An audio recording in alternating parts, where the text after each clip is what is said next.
قولا من رب الرحيم. هات نصور نحط عليه ضوء. بير محفور بالصخر حفر يا جماعة، مش مبني بناء. جماعة هذا البيت مسكون، وراح اثبت لكم بالجولة اليوم انه مسكون 100%. وهاي المية لها 5 سنين ولا بتتغير ولا بتخرب، كأنها برج حراسي. هاي حاطين عليها سطلات طلع.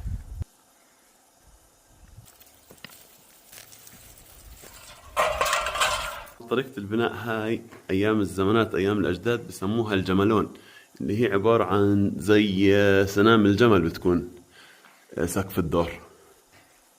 هاي في مدخل ثاني للدار من هون. هاي عبارة عن مخزن الدار، وهاي جقعة.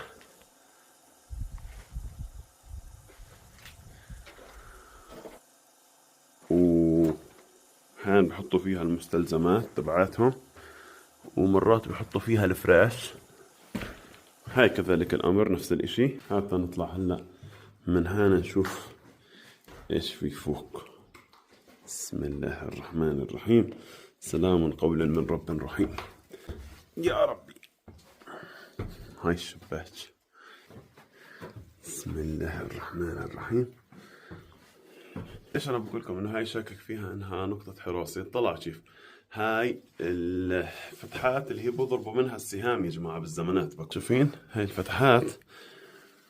هاي مش بس فتحات تهوية، هاي زي اللي بسور القدس بنضرب منها يا جماعة السهام. يعني إذا بيجيك حدا من هان تكون مجهز حالك وتمعطه سهم في مخه. وهان أنت عندك العلية والقعدة الخرافية يا معلم. أنت عندك العلية والقعدة الخرافية.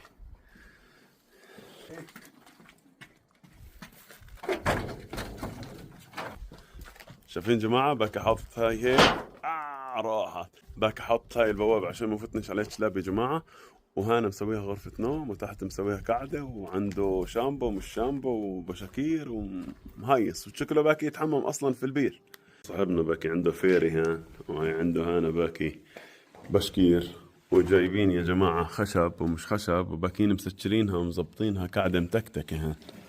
كينا مسوين قاعدة متكتكة هان. أنا باكي واحد عايش 100% يا جماعة، 100% باكي واحد عايش هان. هذا لو يعطوني اياها جماعة بظبطها احلى كودج. هان عندك بير المية معلم بلزمكش اشي. وهان القعدة الارضية. هان نسوي قعدة وفوق غرفة النوم في قلب هالجبال. شوف صاحبنا مرتب يابا، مرتب كمان شباك ألمنيوم صاحبنا. يعني كلها مفتحة، من هنا مفتحة، من هنا مفتحة، من هنا مفتحة، من فوق مفتحة. وقفت على هالشباك يا زلمة.